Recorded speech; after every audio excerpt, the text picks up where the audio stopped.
এখন আমরা অনেকেই জানি কোরআনে আল্লাহ তাআলা বলেছেন বুনিয়াল ইসলামু আলা খামসি শাহাদাতি আল্লা ইলাহা ইল্লাল্লাহ।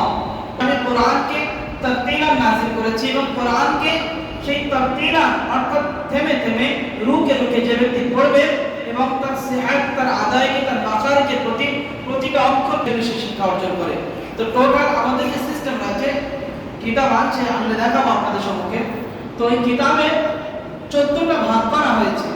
কিতাবকে 14টা 5টি মূল বিষয় 5টি এবং ওই 5টি বিষয়ের অধীনে 14টি বিষয় দেওয়া হয়েছে।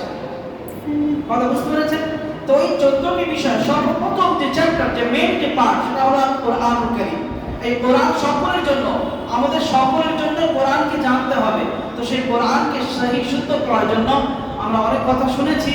তো কোরআনকে সহি শুদ্ধ তেলাওয়াতের জন্য তার মাখারিজ ওই তারতিলান আল্লাহ যে বলেছেন যে তারতিলান তেলাওয়াত করতে হবে অর্থ যে রুকে রুকে থেমে থেমে পড়তে হবে। যদি আমি তার কায়দা যদি না জানি তো আমি থেমে থেমে পড়বো কেমন করে? তো তাকে আরবি পরিভাষায় বলা হয় তাজবিদ, বাংলাতে গ্রামার ব্যাকরণ বলে থাকে। তো আমরা সেই তাজবিদ থেকে সর্বপ্রথম আমরা আমাদের বাচ্চাদেরকে প্রশ্ন করব, বলো তো বাবু হারাকাত কাকে বলে?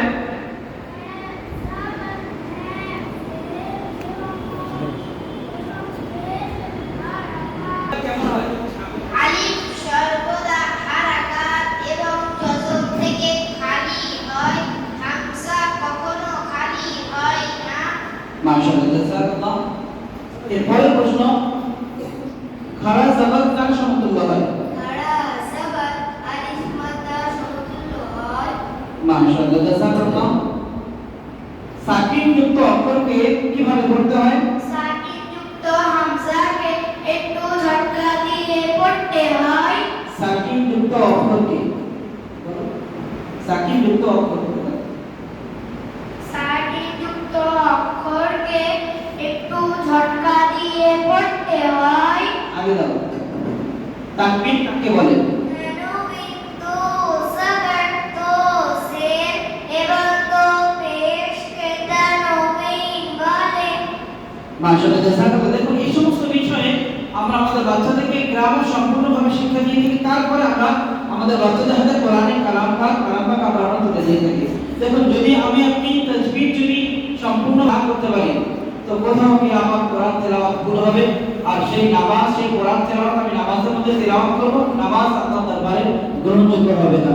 এইজন্য আলহামদুলিল্লাহ ছোট ছোট বাচ্চাদের এরা ক্লাস থেকে, আমি কিন্তু এদের শিক্ষক নয়, আমি এসেছি ক্লাস সম্পূর্ণ একটা ক্লাস করে নিয়ে চলে এসেছি। আগে থেকে যে ওদেরকে এই বিষয়গুলো প্র্যাকটিস করানো হচ্ছে তা এমন কোনো ব্যাপার নয়। ক্লাসে যা কিছু পড়াশোনা করেছে তার ভিতর থেকে প্রশ্ন করেছে আলহামদুলিল্লাহ। ছোট ছোট বাচ্চারা খুব সুন্দর প্রশ্ন উত্তর দিয়েছে। এবং এরপরে আমরা হিফজের সূরা আমরা আমাদের বাচ্চাদেরকে পড়িয়ে থাকি। হিফজের সূরা থেকে প্রশ্ন করব, সূরা লাহাব শোনা। সূরা লাহাব আউযু বিল্লাহি মিনাশ শাইতানির রাজীম। বিসমিল্লাহির রাহমানির রাহিম।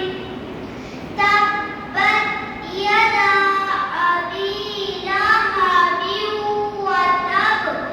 মা আগনা আনহু মালুহু ওয়া মা কাসাব। সায়াসলা নারান যাতা লাহাব। আমরাআতুহু হাম্মালাতাল হাতাব। ফি জিদিহা হাবলুম মিন মাসাদ। মাশাআল্লাহ, জাযাকাল্লাহ।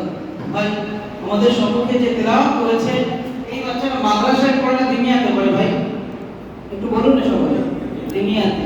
আর এইভাবে তেলাওয়াত যারা মাদ্রাসাতে যারা পড়াশোনা করে, যারা 10 বছর 12 বছর যারা কারি সাহেবের কাছে বাকায়দা প্র্যাকটিস করে, তো তাদের পড়ার সঙ্গে যদি কম্পেয়ার করেন, আপনারা অনেকে একটু শুনে থাকেন, দেখবেন আপনাদের ইমাম সাহেবের তেলাওয়াত আর এই তেলাওয়াতের মধ্যে কোনো পার্থক্য আছে ভাই? দেখুন 1 ঘন্টার ব্যবধানে এই বাচ্চা যদি 1 বছরের মাধ্যমে 1 বছর সময় দিয়ে কেবলমাত্র 1 ঘন্টা সময় দিয়ে যদি কোরআন ঠিক ততটুকু ওই বাচ্চাটা কোরআনে কারীমকে তেলাওয়াত করে আমাদের সম্মুখে পেশ করেছে।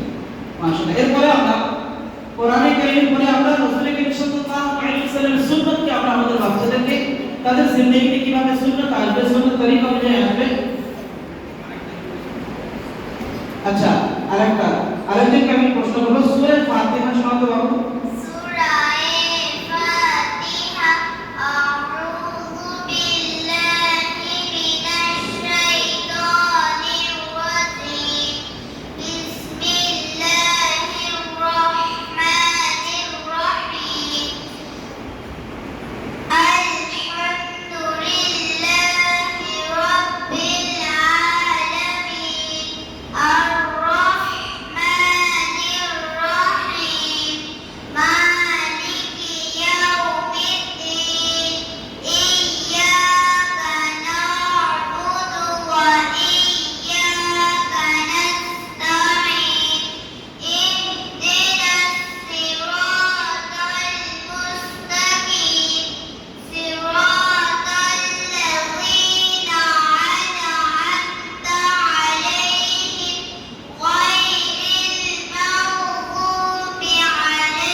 মাশাআল্লাহ, জাযাকাল্লাহ।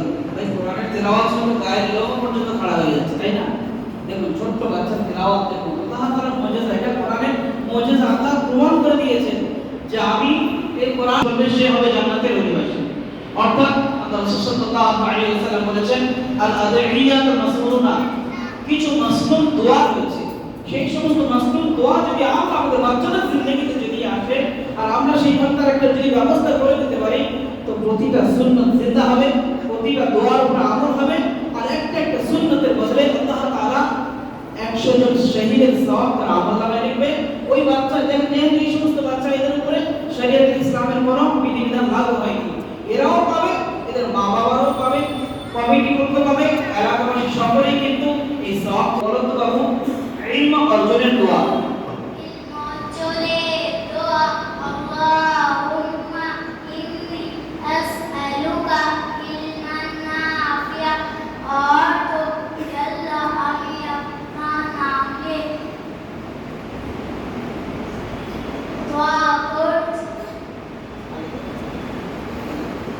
এখন প্রশ্ন করব বাহনে চড়ার দোয়া। বাহনে চড়ার দোয়া, সুবহানাল্লাযী সাখখারা লানা হাওয়া ওয়া মা কুন্না লাহু মুকরিনিনা ওয়া ইন্না ইলা রাব্বিনা